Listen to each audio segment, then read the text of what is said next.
हाँ, तो मेरे प्यारे बच्चों, आज न्यूमेरिकल स्टार्ट करने जा रहे हैं हम लोग काइनेमेटिक्स के। ठीक है, और ध्यान से देखिए।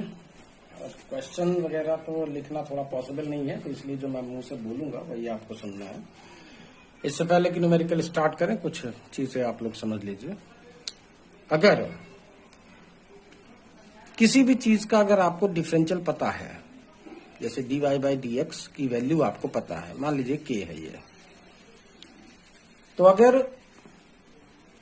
आप y की वैल्यू निकालने में इंटरेस्टेड हैं तो आप एक काम करिए, dy = k dx करिए इसे, और फिर इसके बाद इसको दोनों तरफ इंटीग्रेट कर लीजिए। जो भी लिमिट दे रखी हो उसके हिसाब से आप इसको इंटीग्रेट कर लीजिए।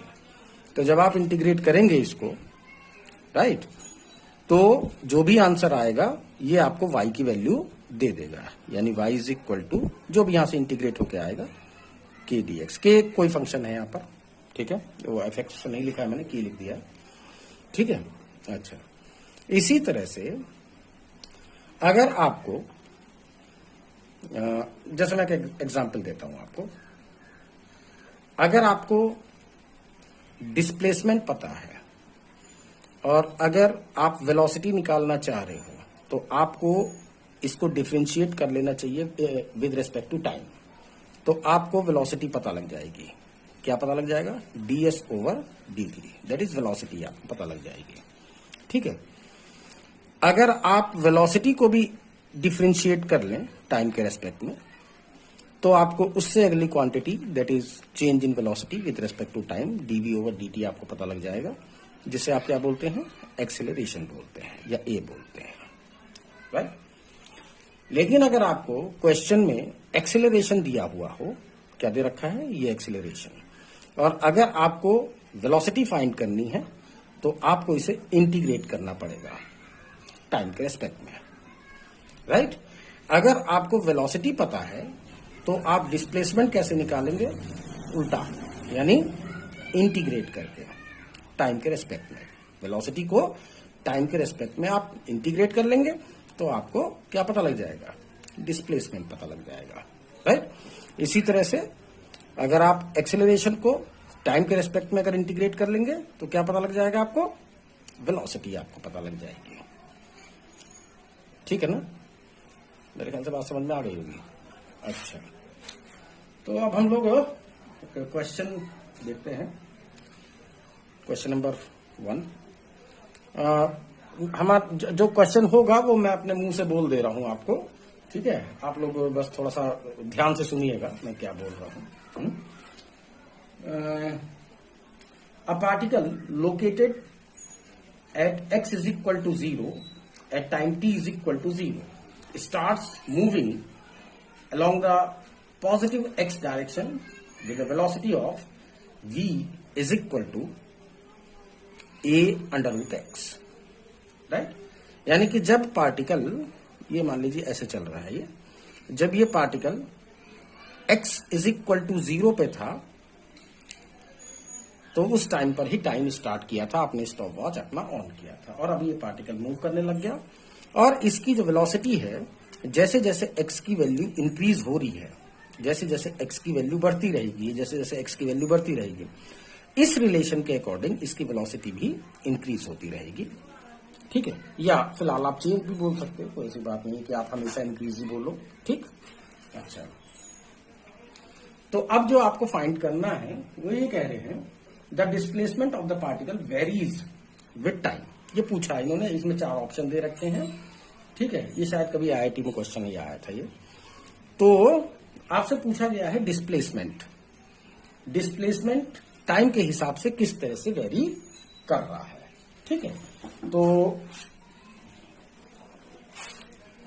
ध्यान रखिएगा, वेलोसिटी का मतलब हो गया, देखिए यहां से देख लीजिए, अगर आपको वेलोसिटी पता है और अगर आपको डिस्प्लेसमेंट पार्टिकल का फाइंड करना है, तो क्या करोगे आप? वेलोसिटी को टाइम के रेस्पेक्ट में इंटीग्रेट कर लोगे। ध्यान रखें, डिस्प्लेसमेंट पता है तो डिफरेंशिएट करके आप वेलोसिटी निकाल लीजिए, वेलोसिटी को अगर डिफरेंशिएट करेंगे तो एक्सेलरेशन पता लग जाएगा। उल्टा चलेंगे, अगर एक्सेलरेशन से अगर आप वेलोसिटी फाइंड करना चाहते हैं तो इंटीग्रेट कर लो, वेलोसिटी से अगर आप इसको फाइंड करना चाहते हैं डिस्प्लेसमेंट को, तो आप वेलोसिटी को इंटीग्रेट कर लो। ठीक है, तो जरा ध्यान दीजिए।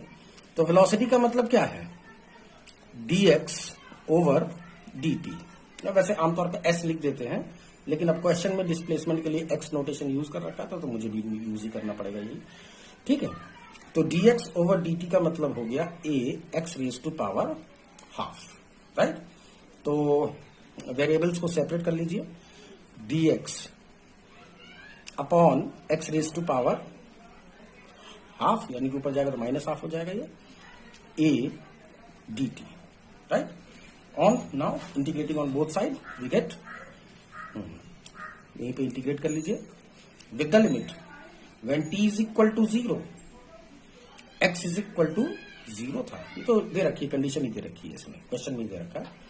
And at t is equal to t, मान लीजिए कि डिस्प्लेसमेंट आपका x है। तो जब आप इसको सॉल्व करेंगे तो ये आपका आ जाएगा x raise to power minus half plus 1 upon minus half plus 1 is equal to, limit पर ध्यान दीजिएगा, 0 टू x इसकी लिमिट है। और ये a क्या है? ये कोई कांस्टेंट है, क्वेश्चन में दिया हुआ, एक्सेलरेशन नहीं है, ये कांस्टेंट है कुछ। ठीक है, तो ये a को आपने बाहर निकाल लीजिए, और 1 dx, integration of 1 dx is equal to x के होता है, तो integration of 1 dt is equal to किसके हो जाएगा? t के, from 0 to t, right. Limit put करने के बाद तो इसका जो फाइनल आंसर आएगा वो आ जाएगा x raise to power minus half, मेरा मतलब plus half, divided by half from 0 to x a t 0 to t, upper limit minus lower limit put करेंगे जरा, तो ये हो जाएगा x raise to power half upon half minus 0 raise to power half upon half is equal to a t minus 0, upper limit t है, lower limit 0 है। तो यहां से जो आपका आंसर आ रहा है वो आ रहा है x raise to power half is equal to कितना आया? Half of a t, squaring on both side we get x is equal to 1/4 a square t square. तो इसका मतलब ये डिस्प्लेसमेंट के लिए टाइम के रेस्पेक्ट में, टाइम के हिसाब से डिस्प्लेसमेंट किस तरह से वेरी करेगा, वो इस तरह से वेरी करेगा। अगर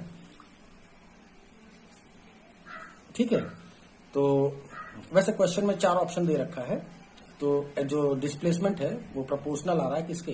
t रेज टू पावर 2, यानी कि t स्क्वायर के। ये 4 ऑप्शन दिए हुए हैं इसमें, t cube first option, second है t स्क्वायर, थर्ड है t, एंड फोर्थ है आपका t raise to power half.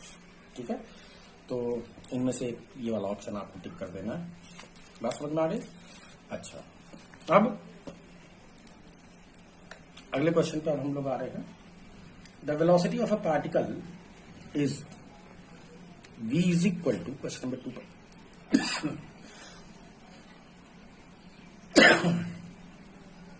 v not plus gt plus at square. its position is x is equal to 0 at t is equal to 0। एक condition दे रखी है कि शुरुआत में t is equal to 0 पर जो पोजीशन है वो कितनी है, वो 0 दे रखी है। तो ये कह रहे हैं कि then it's displacement after time t is equal to 1। तो पहले डिस्प्लेसमेंट निकालिए तो सही।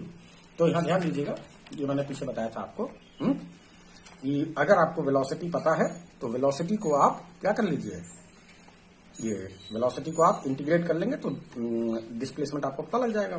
तो डिस्प्लेसमेंट ही पूछ रहा है ये, तो वेलोसिटी की जगह पे लिख दूं ds या dx ओवर dt, जो भी आपको ठीक लगे वो लिख लीजिए, v not plus gt plus at square. Now ds is equal to v not plus gt plus at square ये dt इधर ले जाइए और इंटीग्रेट कर लीजिए दोनों तरफ। इंटीग्रेटिंग आप x ही ले लीजिए नोटेशन, क्योंकि इसमें x लिखा हुआ है क्वेश्चन में। dx is equal to integration of v0 plus gt plus at square dt। तो जब आप इंटीग्रेट करेंगे, लिमिट दे रखी है इसने, x इज इक्वल टू 0 पर, जब t की वैल्यू 0 थी तो x की वैल्यू थी 0 and t is equal to t पर t is equal to t पर मान लीजिए डिस्प्लेसमेंट कितना है, x है।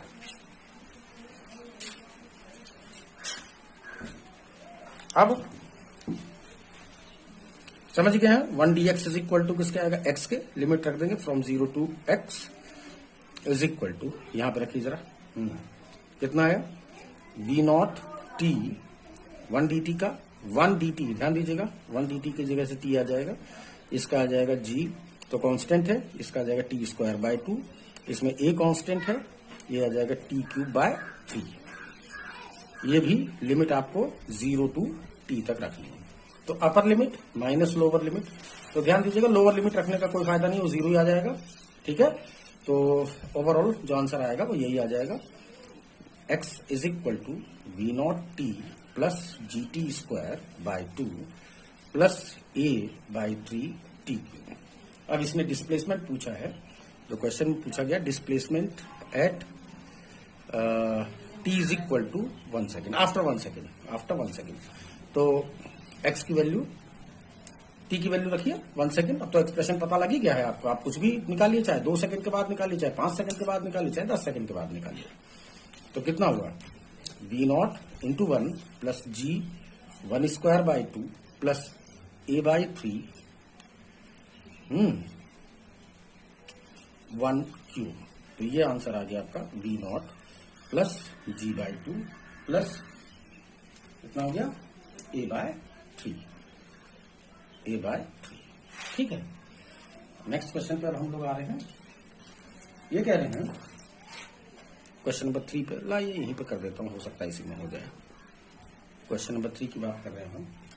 2 cars P and Q starts from a position from a point at the same time in a straight line and their positions are positions are represented by x1 is equal to at plus bt square, और दूसरे के लिए जो displacement very कर रहा है time के हिसाब से, वो इस तरह से वेरी कर रहा है ft माइनस टी स्क्वायर। ध्यान दीजिएगा, टाइम को छोड़ के बाकी जो भी चीजें हैं a b f वो सब कांस्टेंट ही रहेंगी। ठीक है, अच्छा, तो ये कह रहे हैं what time do the cars have the same velocity. ये बात है, तो ठीक है, डिस्प्लेसमेंट दे रखा है, तो पहले आप वेलोसिटी निकालिए तो सही, इसकी क्या वेलोसिटी है। तो ये हो जाएगा इसकी velocity dx 1 over dt, differentiate करिए तभी वेलोसिटी पता लगेगा। ये पहली की वेलोसिटी होगी v1, कितना, a t की वैल्यू 1 हो जाएगा डिफरेंशियल इसका, और प्लस b इसका डिफरेंशियल कितना आ जाएगा 2t, राइट। अच्छा, इसका वेलोसिटी कितनी आएगी, dx 2 ओवर dt आएगी, यानी ये हो गया आपका v2, इसका कितना आया, ये f कांस्टेंट है तो t का डिफरेंशियल 1 माइनस इसका कितना आया 2t। अब ये कह रहे हैं कि इस टाइम पर वेलोसिटी सेम है, तो v1 और v2 को सेम कर लीजिए पहले, राइट। तो टाइम अभी पता लग जाएगा आपको, a plus 2bt is equal to f minus 2t। तो यहां से आप टाइम निकाल लीजिए, और जो टाइम की वैल्यू है वो हो गई आपकी,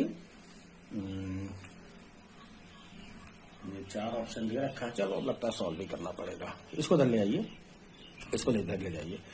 तो 2b minus 2 is equal to f minus A into T B है ये, then t is equal to f minus A upon, अच्छा ये इधर आके प्लस हो जाएगा ये, तो ये हो गया 2 कॉमन आ गया, ये हो गया b प्लस 1। ये आपका आंसर है। 4 ऑप्शन है, उनमें से जो भी ऑप्शन वाला सही होगा उसी पे टिक करना है आपको।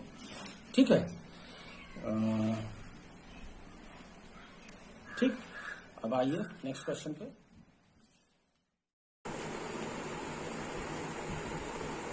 नेक्स्ट क्वेश्चन देखेंगे। The velocity of a particle is v is equal to at plus bt square plus bt square, where a and b are constant, then the distance traveled by it between 1 second to 2 seconds. तो velocity distance पूछा है इसने, तो velocity का मतलब क्या है? ds over dt, right. तो ये हो गया at प्लस bt स्क्वायर। तो ds इज इक्वल टू हो जाएगा at plus bt square dt, right. इसको इधर ले जाइए, इसको इंटीग्रेट कर लीजिएगा, तो ये बन जाएगा integration of ds integration of at plus bt square dt, right. और इसने कहा है when t is equal to 0, ना डिस्टेंस पूछा बिटवीन 1 and 2 सेकेंड, ठीक है। तो फ्रॉम जब t की वैल्यू 1 सेकेंड थी तो मान लीजिए डिस्प्लेसमेंट s1 था, और जब t की वैल्यू 2 सेकेंड है तो मान लीजिए डिस्प्लेसमेंट कितना है? s2 है, right.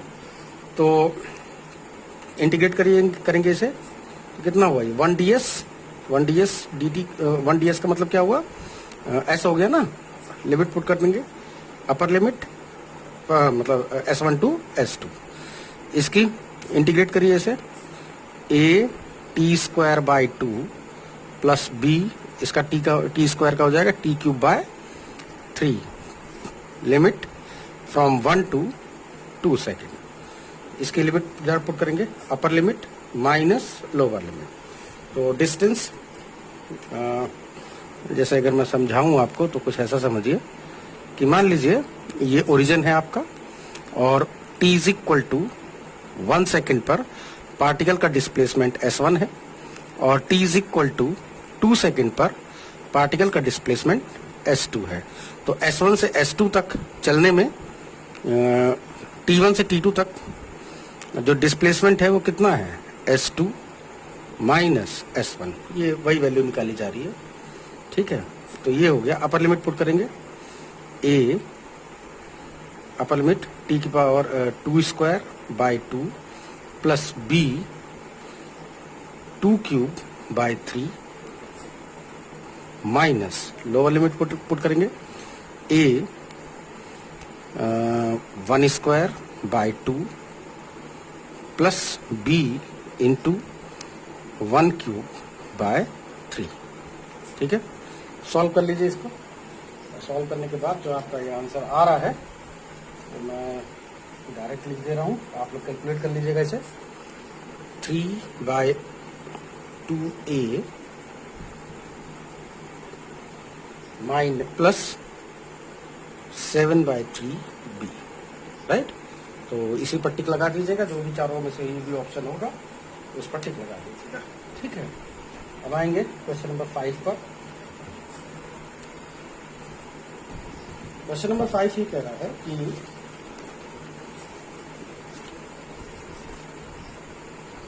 the relation between time and the distance x is given by, question number 5 है ये।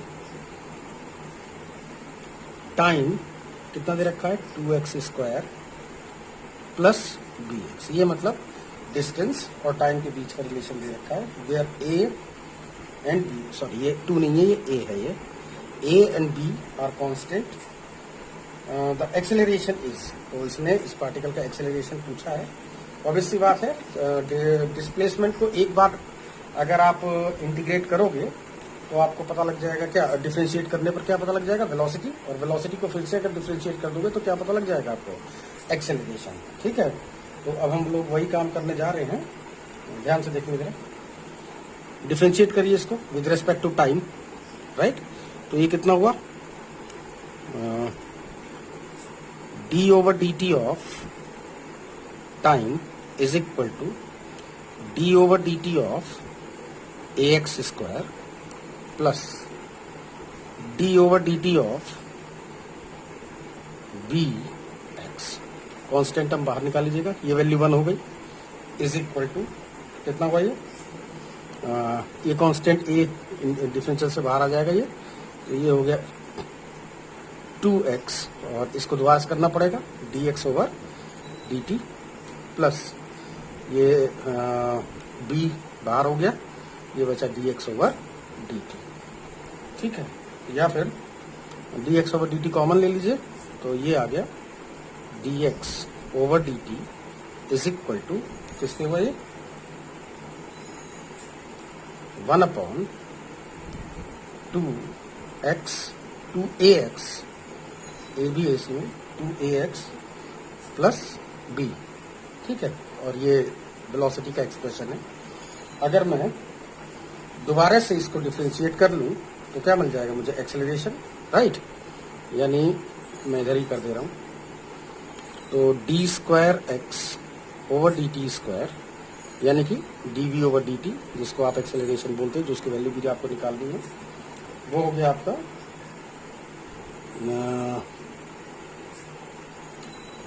D over D T of, इसको मैं ऊपर कर दे रहा हूँ पावर -1 करके, 2ax plus B raise to power -1। तो एक्सेलरेशन जो आ रहा है आपका, ये एक्सेलरेशन ही है, एक्सेलरेशन इज इक्वल टू हो गया, हाँ जी, इसको डिफरेंशिएट कर लेंगे, तो -1 2ax plus B raise to power n-1, that is -1, right, into इसको दोबारा से डिफरेंशिएट करना पड़ेगा हमें, D over D T of 2ax plus B. तो ये आ गया जो एक्चुअली ये इसके अंदर भी आ रहा है, तो एक्सेलरेशन का नोटेशन ये मत लीजिए, यही लिख लीजिए D we over D T लिख लीजिए, कोई दिक्कत नहीं है, ठीक है। तो D we over D T is equal to, तो फाइनली आपका ये आ रहा है -2a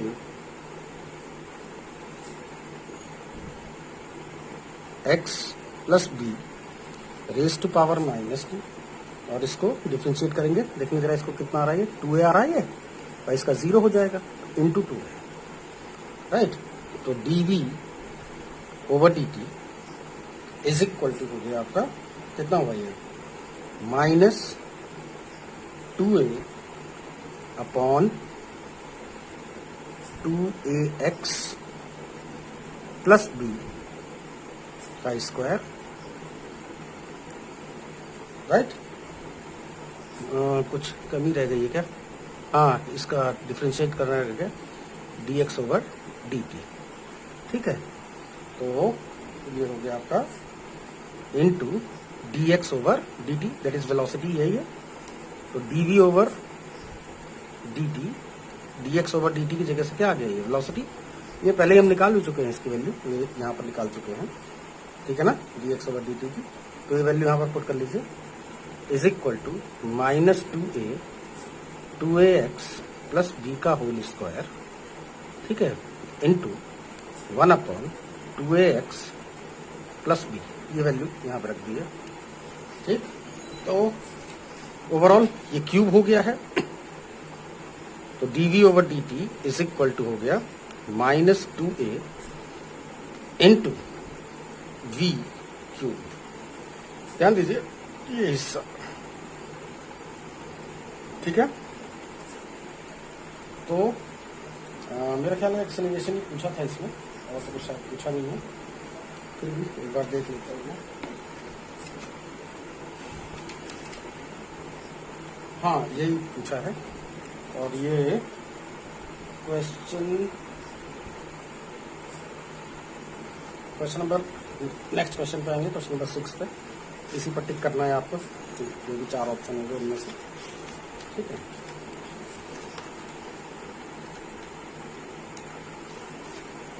नेक्स्ट क्वेश्चन पे आएंगे।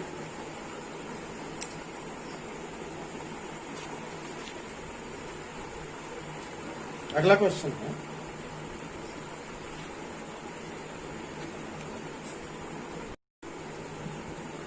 The oscillating body, the oscillation of a body on a smooth horizontal surface is represented by the equation x is equal to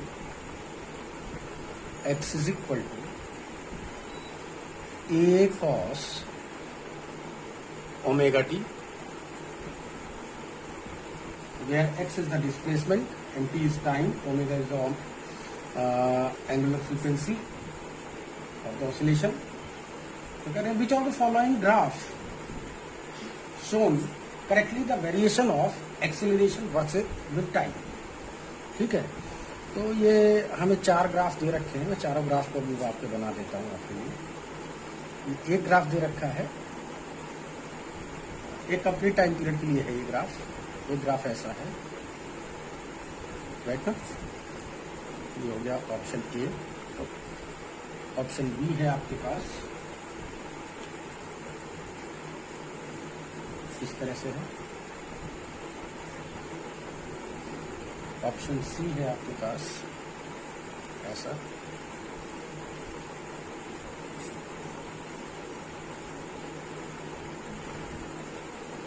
और option D है ये, राइट। ये सब टाइम वर्सेस एक्सेलरेशन के बीच का curve है ये, time versus acceleration, time versus acceleration, ठीक। तो जरा इसका डिस्प्लेसमेंट इक्वेशन पे जरा गौर करेंगे इस ऑसिलेटिंग बॉडी के। वो है आपका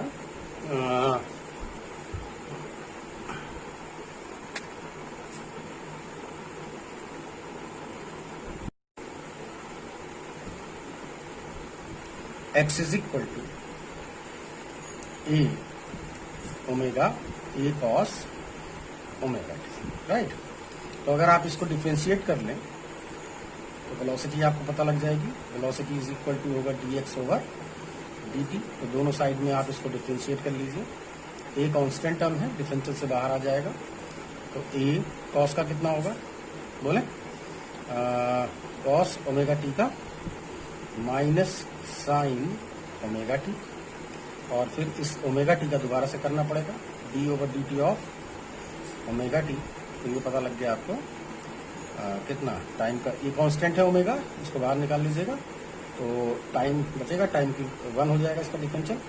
ये कितना हुआ, ये a is equal a omega minus a omega sine omega t. ये हो गया वेलोसिटी का एक्सप्रेशन। एक्सेलरेशन का जो एक्सप्रेशन आएगा वो इसको भी डिफरेंशिएट करके पता लग जाएगा। तो acceleration a is equal to होगा d we over D t, that is minus a omega, sine का कितना होगा कॉस ओमेगा टी का, इस ओमेगा टी को दोबारा से करोगे तो फिर एक ओमेगा आ जाएगा, स्क्वायर हो जाएगा ये। तो ओवरऑल जो ए इज इक्वल टू आ रहा है minus a omega square cos omega, cos omega. तो जरा ध्यान दीजिएगा कॉस का कर्व कैसा होता है, कॉस थीटा का कर्व है आपका ऐसा, यही होता है ना कॉस कर्व। अब इसको कर रखा है आपने नेगेटिव, तो इसका मतलब क्या है, ये रिवर्स हो गया, उल्टा हो गया ये, राइट ना। तो इस तरह से हो जाएगा ये कर्व को। तो आपको एनालाइज करना आता ही होगा, नहीं तो मेरी जो पिछली वीडियोस होंगे उनको देख लेना, पता लग जाएगा, ठीक है। तो इस तरह का कर्व कौन सा आ रहा है, ये है ना। तो इसका मतलब एक्सेलरेशन, ये ए है, एक्सेलरेशन वर्सेस टाइम के बीच का कर्व इस तरह से आना चाहिए, जिसकी मैक्सिमम वैल्यू ए ओमेगा स्क्वायर है। ये जो वैल्यू आएगी वो ए ओमेगा स्क्वायर आएगी इस इक्वेशन के अकॉर्डिंग, ठीक है। नेक्स्ट क्वेश्चन पर आएंगे भी आप लोग।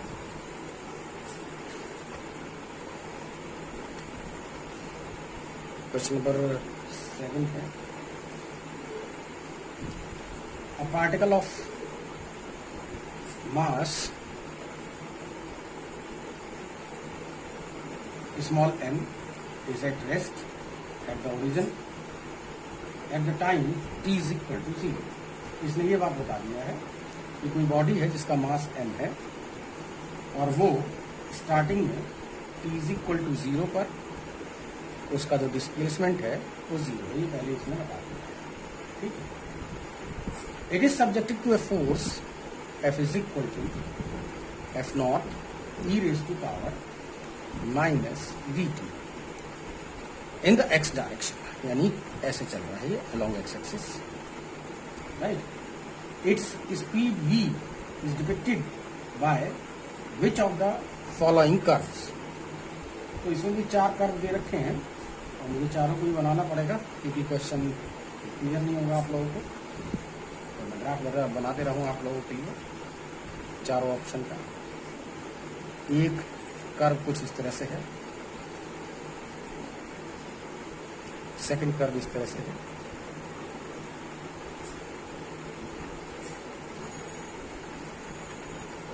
थर्ड कर्व भी ऐसे ही है,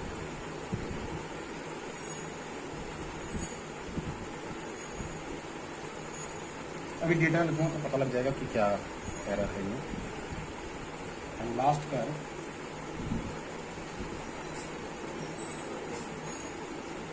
इसकी तरह है।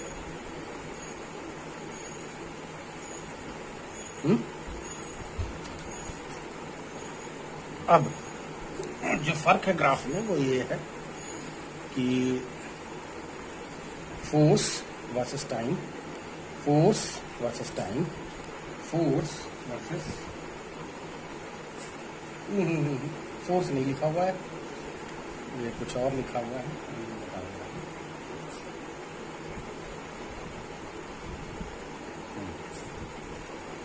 ये जो वैल्यू है यहाँ से यहाँ तक की, यहाँ से यहाँ तक की, ठीक, और यहाँ से यहाँ तक की, ये दोनों कर्व एक ही टाइप के बना रखे हैं। अब प्रिंटिंग में और हाथ से बनाने में थोड़ा सा फर्क हो जाता है। ये यहाँ तक है, ठीक है। इसकी वैल्यू है F naught by M V. इसकी जो वैल्यू है वो है F naught B by M. इसकी जो वैल्यू है F naught by M B, और इसकी जो वैल्यू है F naught by M D. और ये वेलोसिटी वाई एक्सिस वेलोसिटी पर है और एक्स एक्सिस टाइम है आपका, ठीक है। अब इन्होंने कहा है कि जरा ये बताइए अगर उस बॉडी के ऊपर ये फोर्स लग रही है, उस बॉडी के ऊपर कौन सी फोर्स लग रही है, ये वाली, ठीक, तो बताइए कि वेलोसिटी और टाइम के बीच में जो ग्राफ बनेगा वो कैसा आएगा इन चारों में से, ठीक है। तो सबसे पहले तो हमें वेलोसिटी फाइंड करनी पड़ेगी यहाँ से, तभी हम कर्व के बारे में कुछ बता पाएंगे, ठीक है। तो वेलोसिटी को फाइंड कर लेते हैं पहले। अब इस पेज पे तो जगह नहीं है तो अगले पेज पे कर लेते हैं। अभी हम पेज पलट के दिखा देंगे क्या है दिक्कत, ठीक है, ध्यान देंगे। जो हमें इक्वेशन दे रखी है वो दे रखी है F is equal to F naught E raise to power minus B T, right. यहाँ लिखो F is equal to F naught E raise to power minus B T. F is equal to M में है, body का मास M दे रखा है तो कोई दिक्कत नहीं है, आप F is equal to M में लिख ही सकते हो। F naught E raise to power minus B T, यहाँ से आपका एक्सेलरेशन पता लग रहा है F naught by M into E raise to power minus B T.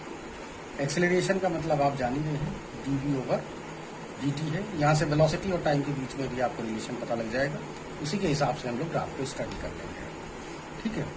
तो जरा ये velocity D V is equal to किसके हो जाएगा, F M F naught by M E raise to power minus B T D T.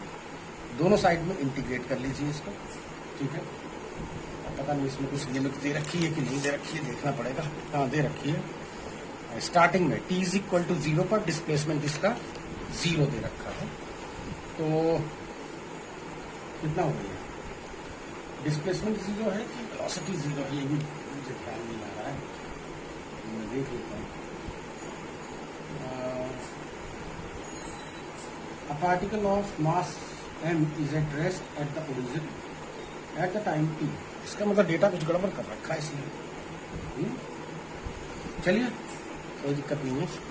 is at rest, ये नहीं ठीक तो लिखा है, ये at rest है ना, तो वेलोसिटी 0 होगी, तो वेलोसिटी को 0 करो ना, डिस्प्लेसमेंट को 0 करने की क्या जरूरत है। तो t इज इक्वल टू 0 पर जो वेलोसिटी है वो 0 है, और t is equal to t पर वेलोसिटी मान लीजिए v है, राइट। इंटीग्रेट करिए दोनों तरफ, तो 1 dv is equal to v के हो जाएगा, upper limit v, lower limit 0। f0 by m constant था, तो इंटीग्रेशन से पहली बार आ गया था, e raise to power minus b। तो e raise to power x का इंटीग्रेशन कितना होगा? e raise to power x ही होगा। इसका दोबारा से आप करेंगे, राइट, तो कितना आ जाएगा? माइनस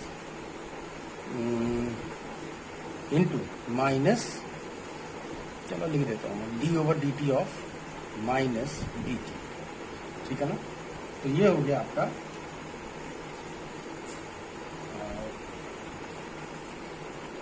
ओफो, मेरा भी दिमाग खराब है। इंटीग्रेशन थोड़ी कर रहे हैं, वो डिफरेंशिएशन थोड़ी कर रहे हैं, इंटीग्रेशन कर रहे हैं ना। तो इंटीग्रेशन फिर क्या है? माइनस, ये 1 अपॉन माइनस बी अलग आ जाएगा अपने आप ही, इंटू माइनस, यहीं पे लिख दूँ 1 अपॉन माइनस बी, ठीक है।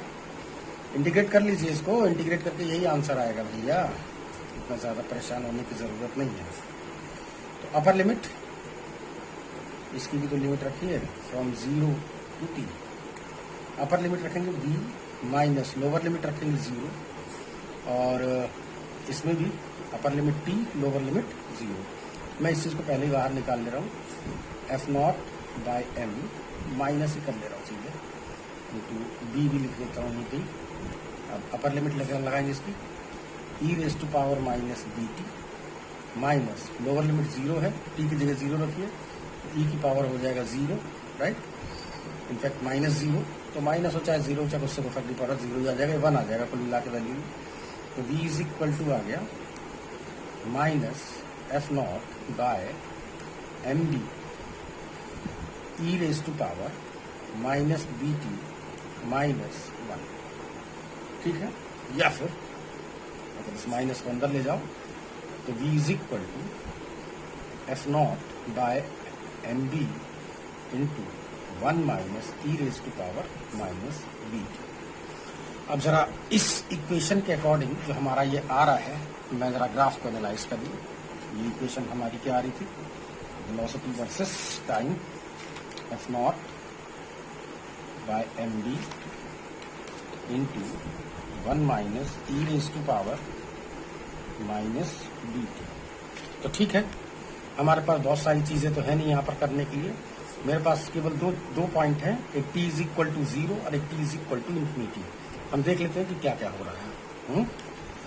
एट पहला, at t is equal to 0, अगर मैं t की वैल्यू यहाँ पर 0 पुट कर दूं तो v इज इक्वल टू किसके आ जाएगा? बताएं, t की वैल्यू अगर 0 पुट कर दें तो जैसे कि ये हो जाएगा 1, तो 1 माइनस 1 कितना हुआ? v इज इक्वल टू हो जाएगा f0 by M B into 1 minus E raise to power 0, तो ये 1 ही हो गया ना, तो 1 में से 1 गया 0, तो ओवरऑल कितना आ गया 0। तो t इज इक्वल टू 0 पर वेलोसिटी 0 होनी चाहिए, तो t इज इक्वल टू 0 पर वेलोसिटी 0 होनी चाहिए। तो भैया ये चीज तो चारों में है, ये चीज चारों में है, तो इसका मतलब इससे तो तुम्हारा कुछ हला भला होने वाला है नहीं। तो नहीं है हला भला तो कोई दिक्कत नहीं है, अब t की वैल्यू थोड़ा बढ़ा के देख लीजिए। अब चूंकि हमें कुछ वैल्यू पता नहीं है, तो अब कर्व भी आगे तक जा रहा है, हमें कुछ भी नहीं मालूम है, ठीक है। तो कर्व आगे तक जा रहा है तो टाइम को भी इन्फिनिटी ले लीजिए, जब इनफाइनाइट तक ये कर्व एक्सटेंड कर रहा है तो t की वैल्यू इन्फिनिटी लेंगे अगर आप, तो v इज इक्वल टू किसके हो जाएगा? F naught by M B into 1 minus E raise to power minus infinity, right ना। टी की वैल्यू इंफिनिटी रखिए। तो जब आप इंफिनिटी रखेंगे तो इसका मतलब ये हो गया F naught by M B into 1 minus 1 upon E raise to power infinity. तो ई रेज टू पावर इंफिनिटी की वैल्यू पूरी वैल्यू इंफिनिटी हो गई है। 1 अपॉन इंफिनिटी की वैल्यू कितनी हो गई? 0। तो इसका मतलब v इज इक्वल टू किसके आएगा? v इज इक्वल टू किसके आएगा? F naught by M B. तो ये सही है आपके लिए। जब t की वैल्यू इनफाइनाइट हो तो वेलोसिटी इतनी हो जानी चाहिए। तो t की वैल्यू इनफाइनाइट, अब ये इनफाइनाइट नहीं है, ये फाइनाइट वैल्यू है यहाँ पर, ठीक है। इनफाइनाइट तो आगे जा रहा है ना, ये आगे तो ये 0 की तरफ टेंड कर रहा है, जबकि हमारा आंसर आना चाहिए F naught by M B. तो ये तो ग्राफ नहीं हो सकता है।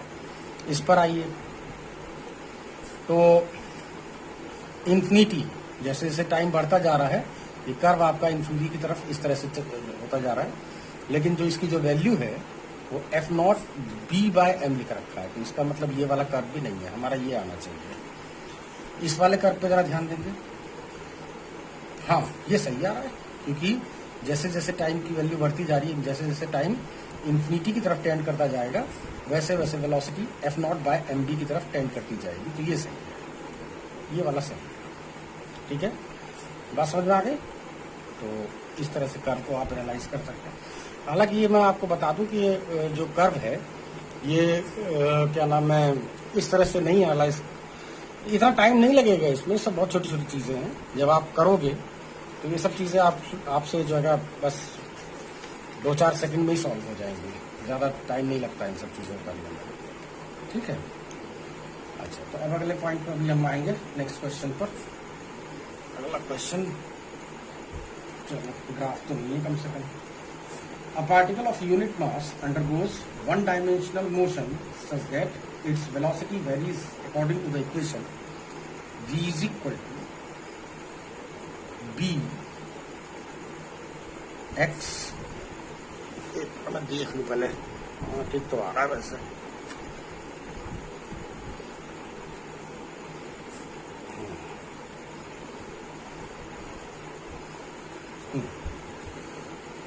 bx raise to power minus 2n, ठीक है। वेयर b एंड n ये कांस्टेंट है, आपके क्वेश्चन में लिखा हुआ है, and x is the position of the particle, ठीक है, ये भी x पोजीशन है आपका। तो ये कह रहे हैं कि the acceleration of the particle as a function of x is given by, obvious सी बात है, इसका आपको एक्सेलरेशन आपको फाइंड करना है। तो वेलोसिटी आपको दे ही रखा है, एक्सेलरेशन आपको निकालना कोई बहुत बड़ी बात नहीं है। तो डिफरेंशिएट कर लीजिए इसको विद रिस्पेक्ट टू टाइम, क्योंकि हालांकि टाइम नहीं है। तो dv ओवर dt, यही एक्सेलरेशन है ना, इज इक्वल टू होगा d over dt of b x raise to power minus 2n। ये कांस्टेंट टर्म है, इसको बाहर निकाल लीजिए। ये वैसे एक्सेलरेशन ही है, अगर आप कहें तो मैं ए लिख दूं इसे डायरेक्ट। ये बी आपका बाहर निकल गया, इसको डिफ्रेंशिएट कर लीजिए, minus 2n X raise to power minus 2n minus 1। लेकिन ये ध्यान रखिएगा कि अगर ये टाइम होता फिर तो कोई बात नहीं थी, लेकिन ये कोई और फंक्शन है ना, तो इसलिए इसको दोबारा से डिफ्रेंशिएट करना पड़ेगा टाइम के रेस्पेक्ट में, into D over D T of x, right. और ये वेलोसिटी है बेटा, ये क्या है, ये वेलोसिटी है, b minus 2n X raise to power minus 2n minus 1। तो वेलोसिटी तो ये आपको पहले से पता है, इतना है ना, b X raise to power minus 2n, right. Then a is equal to, a acceleration है भैया, रुक जाओ कहीं कांस्टेंट वगैरह ना मानने की, ये मैं एक्सेलरेशन नहीं दे रहा हूँ, ठीक है। तो b और b कितना हो गया, b स्क्वायर, और ये माइनस रहेगा, 2 भी रहेगा, n भी रहेगा, और x raise to power minus 2n minus 4n हो गया, और माइनस 1 हो गया। तो बस एक्सेलरेशन का यही एक्सप्रेशन आ जाएगा। देखिए कौन सा, हाँ दे तो रखा है एक ऑप्शन ऐसा, भी रखा है तो बस जो भी है ऑप्शन उसी पर टिक लगा दीजिएगा। वैसे बुक में तो ऑप्शन ए का है। ये AIPMT का क्वेश्चन है, 2015 का है ये। वैसे इससे पहले भी जो क्वेश्चन कराए हैं वो भी सब के सब कभी ना कभी आए हुए ही हैं, ठीक है। कोई AIPMT का है, कोई IIT का है, तो अपना एडजस्ट करते रहिएगा, ठीक है। इसके बाद नेक्स्ट क्वेश्चन पे आ रहे हैं हम। ये क्वेश्चन नंबर 8 था, क्वेश्चन नंबर 9 है।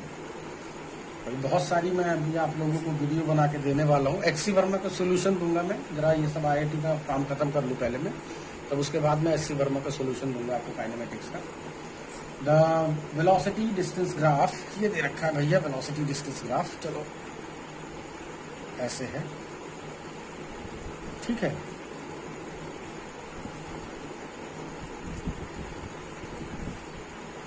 Like this.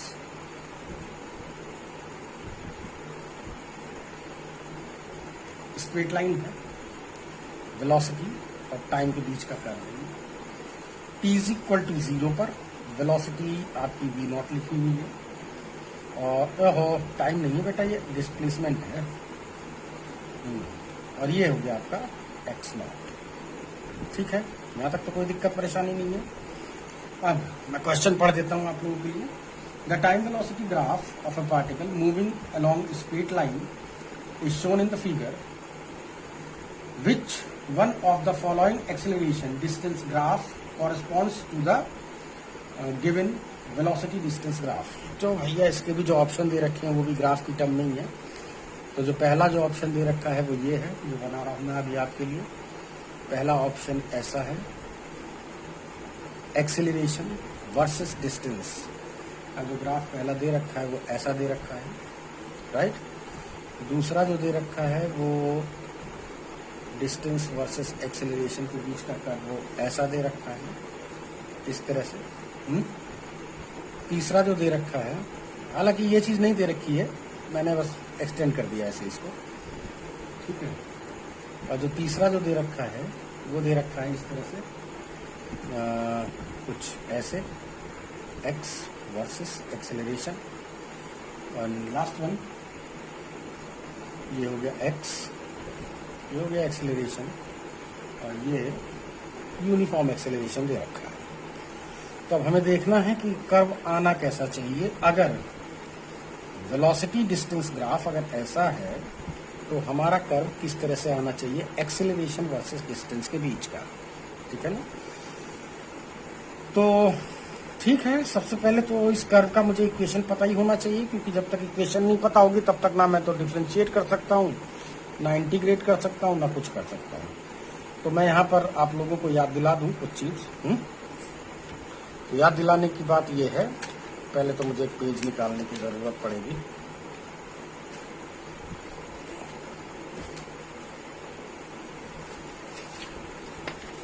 ध्यान दीजिए कि अगर ये हमारे पास कोई स्ट्रेट लाइन है, इस स्ट्रेट लाइन का स्लोप दे रखा है या निकालो, कुछ भी करो, और इस स्ट्रेट लाइन पे कोई एक पॉइंट पता हो, x1, y1 मान लीजिए पता है, right.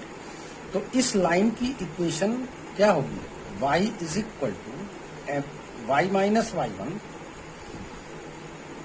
Is equal to m into x minus x1। For example, अगर स्लोप 2 दे रखा है और कोई एक पॉइंट इस स्ट्रेट लाइन पे मुझे पता है 2,3 है, तो इस कर्व की इक्वेशन क्या बनेगी, y minus y1 that is 3 into m 2 दे रखा है तो 2 लिख लीजिए, x minus x1 that is 2, right.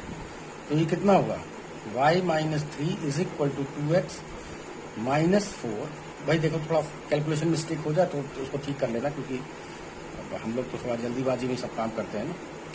तो y इज इक्वल टू हो गया 2x, इसको इधर ले जाइए, कितना हो जाएगा ये, माइनस 1। तो आ गया ना, y is equal to mx plus c की टर्म में आ गया, mx प्लस सी, ठीक है। तो जो भी है इस तरह से मतलब इक्वेशन आप निकाल सकते हैं किसी भी कर्व की, इक्वेशन आ गई। तो यहाँ पर भी जो हमारे पास पीछे जो क्वेश्चन है, सबसे पहले तो मुझे उसका इक्वेशन निकालना है। तो पहले मैं इक्वेशन जरा निकाल लूँ। तो भैया देखो इसका स्लोप तो दे नहीं रखा है, लेकिन स्लोप अगर नहीं दे रखा है और अगर आपके पास स्ट्रेट लाइन के ऊपर 2 पॉइंट पता हो, एक x1, y1, एक x2, y2, तो जो स्लोप है वो आप निकाल सकते हो y2 minus y1 upon x2 minus x1 से निकाल सकते हो ना। तो बिल्कुल ठीक इसी तरह से इसका भी जो कर्व इक्वेशन है सबसे पहले तो वो निकालिए। तो देखिए पहले तो आपको स्लोप की जरूरत पड़ेगी। आपको 2 पॉइंट पहले से ही पता है, एक पॉइंट ये पता है, एक पॉइंट ये पता है। इस पॉइंट के कोऑर्डिनेट हैं 0, v0 और इस पॉइंट के हैं क्या x0, 0। तो जो इसका स्लोप है m, एक को x1, y1 मान लीजिए, एक को मान लीजिए x2, y2। तो क्या होगा y2 minus y1 upon x2 minus x1। तो y2 कितना है 0 माइनस y1 कितना है v0 अपॉन x2 कितना है x0 माइनस 0, यानी कि इसका जो स्लोप आ गया वो माइनस v0 अपॉन x0 आ गया। तो आपको स्लोप पता लग ही गया है। जब स्लोप पता लग गया आपको तो आपको इसकी इक्वेशन भी पता लग जाएगी, ठीक है ना। तो इक्वेशन मैंने अभी आपको बताया y minus y1 is equal to m into X minus x1। तो आप किसी भी इक्वेशन को इन 2 पॉइंट में से किसी भी एक पॉइंट को यूज कर लीजिए और इस लाइन की पहली इक्वेशन निकाल लीजिए। तो मैं किसी पॉइंट को यूज कर ले रहा हूँ, मान लीजिए इसे मैंने यूज कर लिया। तो y minus y1 that is v0 right is equal to m v0 upon x0। ध्यान दीजिए y minus y1 is equal to m into X minus x1। तो x माइनस x1 की वैल्यू 0 है, आप भी 0 रख लीजिए, ठीक है। तो y इज इक्वल टू आ गया, बड़ी गड़बड़ हो जाती है ना। ये ध्यान से देखिए, ये डिस्प्लेसमेंट है तो x की जगह पर तो डिस्प्लेसमेंट ही आएगा, वो तो ठीक है, चलो अपनी जगह पर x तो सही लिखा हुआ है। लेकिन जो y है वो वेलोसिटी है, तो मुझे यहाँ पर वेलोसिटी लिखना चाहिए था ना, v माइनस v0 रखना चाहिए था ना। तो v इज इक्वल टू आ गया किसके minus v0 upon x0 into x, इसको इधर ले जाइए, प्लस v0। ये लीजिए आपकी इक्वेशन आ गई। अब आपकी सारी प्रॉब्लम सॉल्व हो गई है, ठीक है। जब वेलोसिटी आपको पता लगी गई है, अभी मैं एक बार डिफरेंशिएट करूंगा, मुझे एक्सेलरेशन भी पता लग जाएगा। तो मैं एक्सेलरेशन में डिफरेंशिएट कहाँ करूंगा, मैं डिफरेंशिएट यहाँ कर दे रहा हूँ आप लोगों के लिए। इक्वेशन आपको दिखी रही है, ठीक है ना, ठीक है। तो v इज इक्वल टू कितना है minus v0 upon x0 into x plus v0 right. तो ध्यान रखिएगा v0 x0 दोनों कांस्टेंट हैं। तो आप इसको डिफरेंशिएट कर लीजिए एक बार ताकि आपको एक्सेलरेशन पता लग जाए। तो dv ओवर टाइम के रेस्पेक्ट में डिफरेंशिएट करिएगा, इसके रेस्पेक्ट में टाइम के रेस्पेक्ट में। तो dv over dt is equal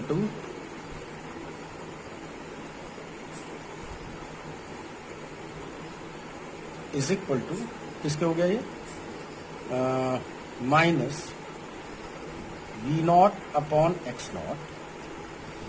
इसको टाइम के रेस्पेक्ट में करिए तो dx ओवर dt हो जाएगा, और ये तो कांस्टेंट टर्म है तो इसका 0 आ जाएगा,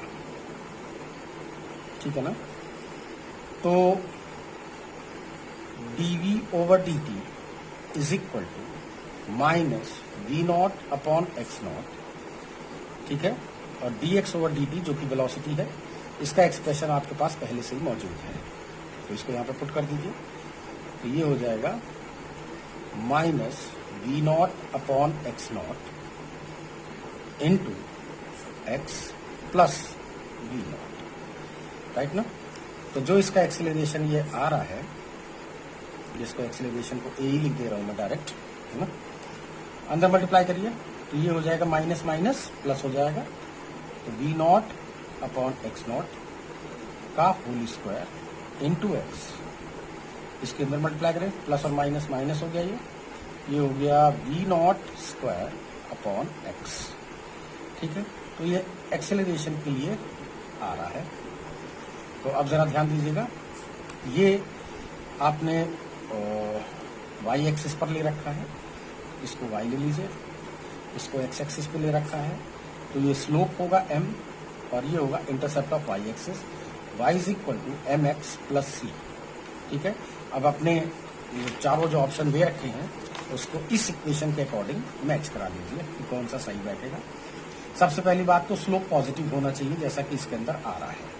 तो पॉजिटिव स्लोप किस किस का दे रखा है, इसका तो ग्रेटर देन 90 है ये वाला एंगल, तो ये वाला लेस देन 90 है, ये वाला भी ये वाला भी ग्रेटर देन 90 आ जाएगा।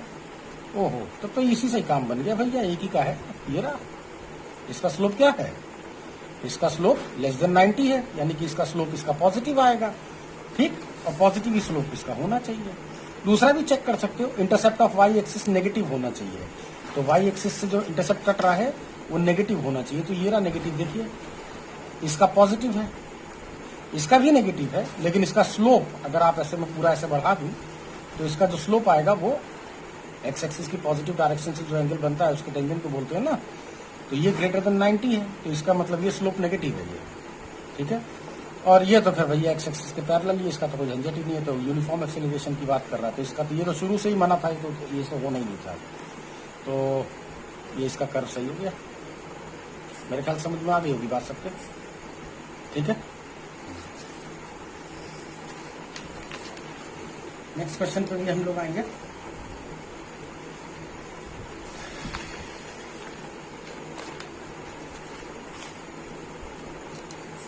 ध्यान देंगे,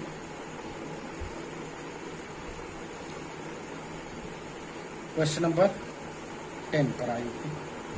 देख रहे हैं, all the graph below are intended to represent the same motion, one of them does not one of them does it incorrect, pick it up। तो जरा ध्यान दीजिए, ये देखना ये हमें कि ये हमारे पास 4 ग्राफ हैं। ये है time versus position, right, time पूरा लिख लीजिए चाहे तो। पहला कर्व ऐसा दे रखा है, दूसरा कर्व ऐसा दे रखा है, टाइम वर्सेस वेलोसिटी का कर्व है ये, और वो कर्व इस तरह से है,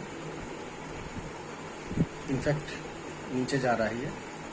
ठीक है, तीसरा जो कर्व है वो भी टाइम वर्सेस वेलोसिटी का ही है। ठीक है, और ये कर्व कुछ इस तरह से बना रखा है इन लोगों ने, ऐसे। और जो लास्ट कर्व है ये है आपका इस तरह से टाइम वर्सेस डिस्टेंस के बीच का कर्व है ये। ठीक, और ये कर्व कुछ इस तरह से दे रखा है इसमें। ठीक, अब ये कह रहे हैं कि जरा बताओ कि इन चारों में से कौन सा ग्राफ गलत है। मैं फिर से एक बार क्वेश्चन पढ़ दे रहा हूं। All the graph below are intended to represent the same motion, one of them does it incorrect, pick it up। यानी कि इन चारों में से देखो वो कौन सा है ग्राफ जो गलत है। ठीक है, तो जरा ध्यान से देखें, इसमें टाइम बढ़ रहा है, पोजीशन भी बढ़ रही है। ध्यान से देखेंगे जरा, ये मान लीजिए मोशन है, 1 डायमेंशनल मोशन ले लीजिए, कोई दिक्कत नहीं है। ठीक है, क्योंकि सारे के सारे ग्राफ ये एक ही तरह के मोशन को रिप्रेजेंट कर रहे हैं जैसा कि उन्होंने कहा है। तो जैसे जैसे टाइम बढ़ रहा है, पोजीशन इसकी, ये ओरिजिन है ये ओ, वैसे वैसे ये बढ़ता जा रहा है, और उसके बाद इसके बाद ये फिर से इसका पोजीशन कम होते होते, यानी पहले ऐसे से बढ़ा और फिर ये वापस, और इस टाइम पर आके इसका जो पोजीशन है वो फिर से 0 पर आ गई। ठीक, तो इसको तो कोई दिक्कत नहीं लग रही है, तो ठीक ही लग रहा है कि सही होना चाहिए। ये वेलोसिटी टाइम ग्राफ है, तो ये भी हो ही सकता है, ऐसा वाला ग्राफ भी हो सकता है कि जैसे कि मान लीजिए बॉल आपने ऊपर फेंका ऐसे, अब जैसे जैसे पार्टिकल ये ऊपर जाता रहेगा, इसकी वेलोसिटी कम होते होते होते होते होते होते कितना हो जाएगा, यहाँ पर 0 हो जाएगी। तो जरा ध्यान देंगे, तो इनिशियल वेलोसिटी जो भी है, तो initially t is equal to 0 पर वेलोसिटी दे रखी है आपको इतनी, जैसे जैसे टाइम बढ़ रहा है वैसे वैसे इसकी वेलोसिटी कम हो रही है, जैसा कि दिख रहा है, जैसे जैसे बॉल ऊपर जाएगी वैसे वैसे वेलोसिटी कम होगी, और यहाँ पर जाके इसकी वेलोसिटी 0 हो जाएगी। उसके बाद ये चूंकि ग्राफ ऐसा है, उसके बाद ये फिर से वापस लौटना शुरू करेगी, और फिर से इसके धीरे धीरे इसकी वेलोसिटी इंक्रीज होनी शुरू होगी। तो वही हो रहा है, ठीक है। अब ये नेगेटिव वेलोसिटी दे रखा है, क्या, मोशन इन, मतलब पॉजिटिव वेलोसिटी का मतलब है मोशन इन फॉरवर्ड डायरेक्शन, मान लीजिए फॉरवर्ड आपने ऐसे मान रखा है, और नेगेटिव वेलोसिटी का मतलब है मोशन इन बैकवर्ड डायरेक्शन। तो इसका मतलब भी इसमें भी कोई दिक्कत नहीं है, ये भी कुछ वैसा ही है, ठीक है। ये पॉजिटिव वेलोसिटी, ये नेगेटिव वेलोसिटी। अब आएंगे जरा इस पर, टी पर। इसी ग्राफ में कुछ गड़बड़ है, क्योंकि एक ही टाइम पर, किसी भी टाइम पर दो वेलोसिटी दे रखी है, एक वेलोसिटी पॉजिटिव है और एक वेलोसिटी नेगेटिव है, एक ही टाइम पर, राइट ना। तो किसी भी दिए हुए टाइम पर मतलब मोशन फॉरवर्ड भी हो रहा है और मोशन बैकवर्ड भी हो रहा है, ऐसा पॉसिबल नहीं है। ऐसा पॉसिबल नहीं कि एक ही पार्टिकल हो और एक ही टाइम पर वो फॉरवर्ड भी चल रहा है और बैकवर्ड भी चल रहा है, तो इसी में एरर है। बाकी रही बात इसकी डिस्टेंस वर्सेस टाइम के बीच का कर्व है, तो ये भी कोई दिक्कत वाली बात नहीं है। जैसे जैसे टाइम बढ़ रहा है वैसे वैसे इसका डिस्टेंस क्या हो रहा है, इंक्रीज हो रहा है, ठीक है। और अगर ये कर्व अगर मान लीजिए बिल्कुल सीधा हो गया इसके बाद, तो इसका मतलब ठीक है, अब ये पार्टिकल इस पर्टिकुलर टाइम पर आके ये स्टॉप हो गया, रुक गया है, अब इसका डिस्टेंस इंक्रीज नहीं हो रहा, अगर ग्राफ इसके आगे जा रहा है सही तो, ठीक है। हालांकि क्वेश्चन में इतना ही दे रखा है, तो इसके अंदर भी कोई एरर नहीं है, ये भी ठीक ही लग रहा है। तो जो भी एरर है वो इसके अंदर है। एक दिए हुए टाइम पर दो वेलोसिटी पॉसिबल नहीं है कि मोशन आपका फॉरवर्ड भी हो रहा है और बैकवर्ड भी हो रहा है, ठीक है। हालांकि कुछ किताबों में इस वाले का आंसर, ये वाला आंसर इसको दे रखा है कि नहीं ये वाला ग्राफ गलत है, लेकिन मुझे तो नहीं लग रहा है कि ये गलत है, ठीक है, ये वाला ग्राफ मेरे हिसाब से तो ठीक है। अच्छा जी, नेक्स्ट क्वेश्चन पर भी हम आएंगे, क्वेश्चन नंबर 11 पे। फिर से एक पेज की जरूरत पड़ेगी, पेजों के बड़े खर्चे हैं भाई, ध्यान देंगे। अब पार्टिकल स्टार्ट्स फ्रॉम रेस्ट, ठीक है, ये चलो ये बड़ा अच्छा बात बता दिया कि इसकी जो इनिशियल वेलोसिटी है, यानी कि t इज इक्वल टू 0 पर इसकी जो वेलोसिटी है वो क्या है, 0 है, ठीक है। जो एक्सेलरेशन वर्सेस टाइम के बीच का कर्व दे रखा है ये, और वो कर्व टाइम वर्सेस एक्सेलरेशन के बीच का कर्व ऐसा दे रखा है। चलो मैं इसे एक्सटेंड कर दे रहा हूँ, चलिए, ठीक है, ये कर्व दे रखा है आपको। तो पूछा है the maximum speed attend by the particle is, ये तो कुछ ज्यादा बकवास क्वेश्चन हो गया। तो अगर आपको AT ग्राफ, हमेशा याद रखिएगा ये चीज, द एरिया